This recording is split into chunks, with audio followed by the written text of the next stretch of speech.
Suspendido na ang manning agency ng Pilipinong crew ng isa sa mga barkong pinalubog ng grupong Houthi.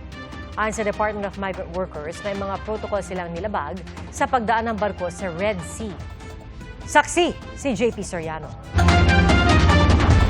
Kwento sa bulk carrier ng Eternity Sea matapos ang pag-atake ng grupong Houthi sa Red Sea. Sa videong inilabas ng grupo, kita ang pinsala sa iba't ibang bahagi ng barko na batay sa mga ulat ay pinatamaan ng sea drones at rocket-propelled grenades. Kita ring lumubog na ang barko na may 22 crew.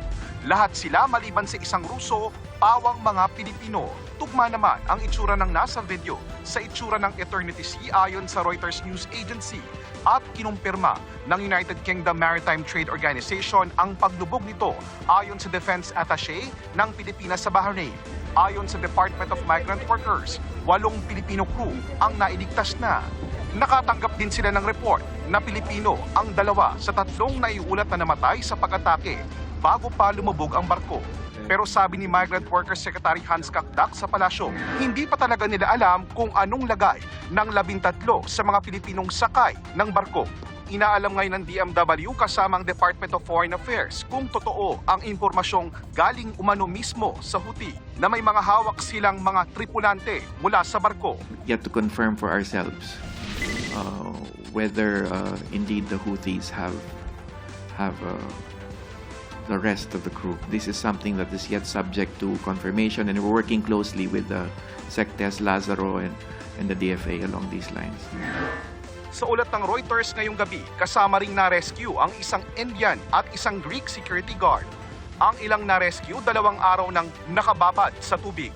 Nakausap na ng DMW ang mga kaanak ng mga Filipino seafarer, kasama ang manning agency at ship owners. Suspendido na anya ang licensed manning agency nito sa Pilipinas, pati na rin ang principal o may-ari ng barko bilang bahagi raw ng pagpapataw ng paunang regulatory measure at investigasyon na ginagawa. Base sa mga nauna ng Department Order ng DMW, pinaiiwas na ang mga barkong magsasakay ng mga Pilipino sa Red Sea at Gulf of Eden. Pero ang lumalabas daw sa inisyal na impormasyong nakuha ng DMW, naglabas-masok ito sa mismong mga bahagi ng dagat na itinuturing ng delikado.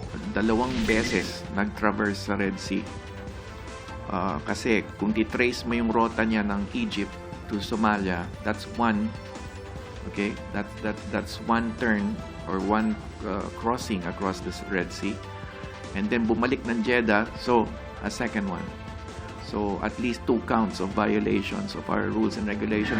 Hiningan namin ng pahayag ang manning agency ng Eternity Sea sa kanilang opisina sa Pilipinas.